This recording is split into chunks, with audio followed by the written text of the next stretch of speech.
Headlines Barbershop bringing you another haircut tutorial. Keep in mind we do have a premium version of this. If you're an aspiring barber or professional, come check it out. Alright, so here it is. I'm going to teach you guys how to do this haircut right here.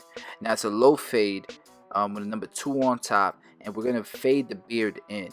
You can see how it transitions nicely into the haircut. Now we're going to start off with the Andes Masters closed, and it's going to give kind of a soft line as opposed to just going ahead and using the trimmers or using your balding clipper. It's going to give it a soft guideline.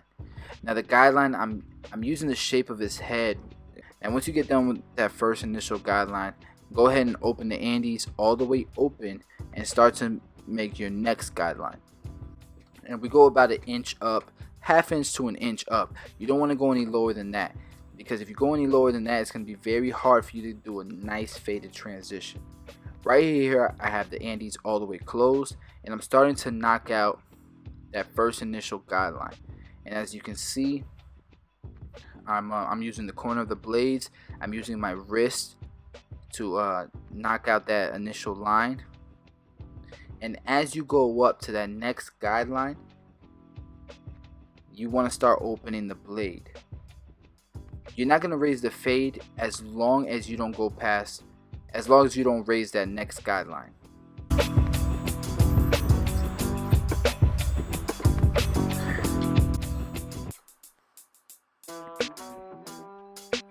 Now as you get towards the front hairline, you want to start to dip down, because you want to leave that front hairline a little bit darker, so when you line it up, it really pops.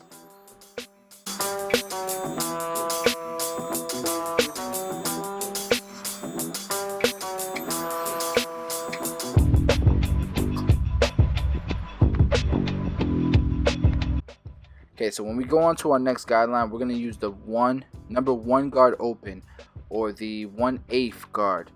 You're going to open the lever all the way, and you're going to go up about an inch all the way around, following the same you want to say proportion with the other guideline that you have. So if you dip below the occipital, dip below the occipital, and kind of follow that whole that curvature with that guideline. You want it to be in proportion with one another.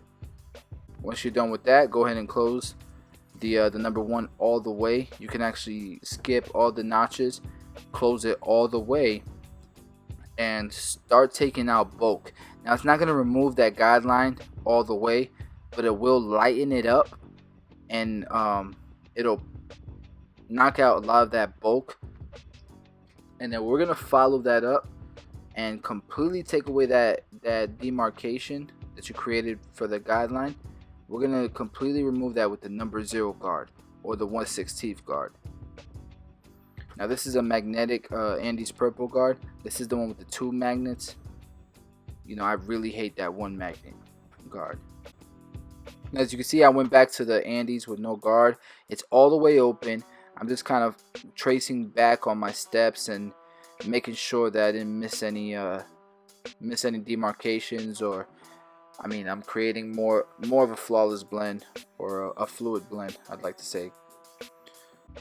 So there was a little bit of bulk left, so I ran over it again with the number 2, and that helps a lot. Sometimes you just gotta make sure that you're going against the grain. I found my my number 1 guard with the double magnetic one, and went back to that all the way open, and you can see it's taking out that bulk, and it's blending right into the number 2 guard. And if you need to close the number 1 guard just a little bit, maybe halfway, to really take that bulk out, go ahead and do it. Use the corners of your teeth to do it. You can see I'm pulling the skin, and I'm using the corners of the blade. I pull the skin so I can get a tighter trim, so it'll create a sharper edge per se. And since I got the trimmer in my hands, we're gonna go ahead and start balding out, kind of like a half moon on the side of his beard. This is the initial guideline, so we can start the fade into the beard. Same way that you fade a haircut, you're gonna fade this beard. After the 0, you're gonna go ahead with the Andes with the Andes, and you're gonna open it as you go up. When you get to the outline, you don't want the outline to be lower than a zero guard. And if you have to take the zero guard off to give it a nice blend, make sure you're just, using the corner of the teeth, like I'm doing right now.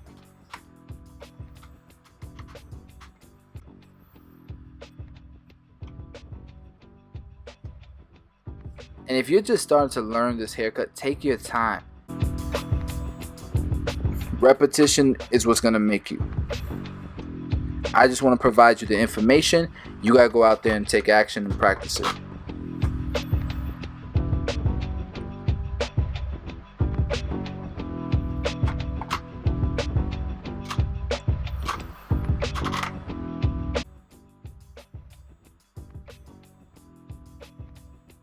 And I take my time when I get to the outline, because you can mess up the entire cut if you make it too light around the outline, like I've said before. Right here I got the number 1 guard, I believe, all the way open.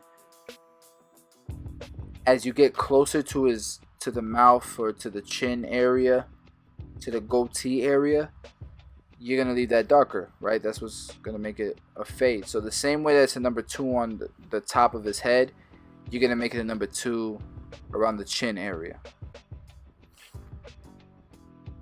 Right here I'm taking out those little hairs. Since I have the edgers in my hand already, I save myself a little bit of time and just knock out that hair that I left on the bottom. And appreciate everybody who who shows me love on a daily basis. That's why I still put out these videos. And if the marketing, if the business side is for you, check out the premium content. If not, then I got love for you right here with these videos. If you don't want to know how to charge $40 for this cut, then it's not for you. That's all. That's gravy, baby. Still got love for you. And be nice in the comments. So yeah, I'm edging them up with my Slimline Pros, and I'm constantly brushing the hairs, especially his hair. His hair is it grows all kinds of different different directions, so you want to make sure that you constantly brush it and make sure the hair is laying down nice and neat,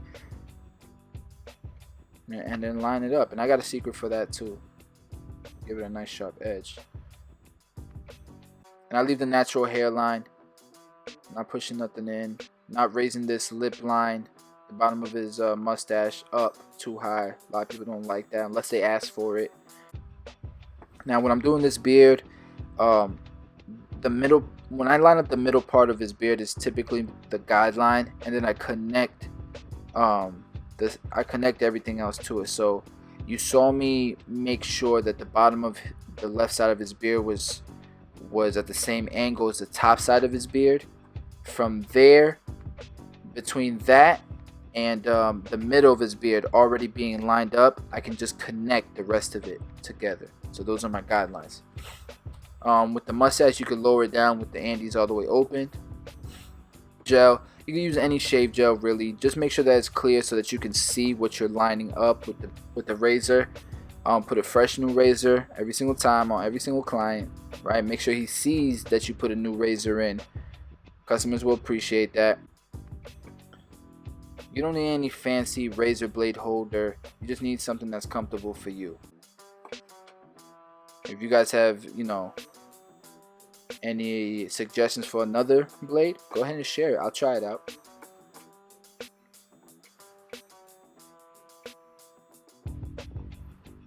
I use the corner of the razor blade a lot, the head and the heel of the razor blade for the majority of my detailed shaving. Right here we're applying our color enhancement. Now this is Biggin number 58. I like Biggin number 58. It's a dark brown. It doesn't sound like it's it's gonna be the right color, but the dark brown is darker than you think, and it's gonna give it more of a natural color enhancement. It's not gonna make it look like this dude painted his face. You know what I mean? And if you do go outside the lines and you don't clean it up with the razor immediately, you can get rid of that stain within like the first couple of minutes with alcohol and a towel or something, alcohol on a paper towel, whatever. You have some people that are gonna say something stupid like, oh, you know, people paint to hide a bad haircut. You guys saw the entire process. You saw the amount of detail in this haircut. It's not to hide anything. It's to enhance things, right? If people are willing to pay more for this enhancement, why not do it? You just have to educate your clientele or future clientele. This is what it looks like after the enhancement, but you saw within the whole process what it looks like. I mean, if you're a professional barber and you want to get paid, you got to do stuff like this. Now you can help support the channel real simply by sharing, subscribing, commenting, and liking the videos and the content. Appreciate you guys a lot.